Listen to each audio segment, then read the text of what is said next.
ഒരു കാലഘട്ടത്തിൽ ഡോക്ടേഴ്സിനെ എല്ലാം അത് ദൈവത്തിൻ്റെ പര്യായമായിട്ട് ഒരു ഡിവൈൻ ആയിട്ടായിരുന്നു കണ്ടിരുന്നത്.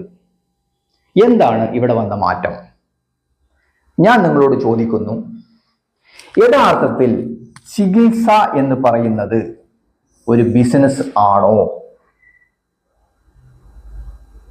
ഉത്തരം നിങ്ങൾ പറയുന്നു ഐദർ ഒന്നുകിൽ യെസ് അതല്ലെങ്കിൽ നോ.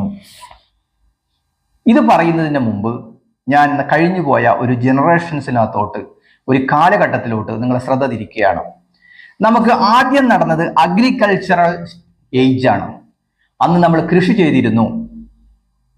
ഈ കൃഷി ചെയ്ത് ജീവിക്കുന്ന സാഹചര്യത്തിൽ കൃഷിയുടെ പ്രൊഡക്റ്റ് പരസ്പരം അങ്ങോട്ടും ഇങ്ങോട്ടും കൈമാറ്റം ചെയ്ത് അന്ന് വളരെ ഹാപ്പി ആയിട്ട് നമ്മൾ ജീവിച്ചു.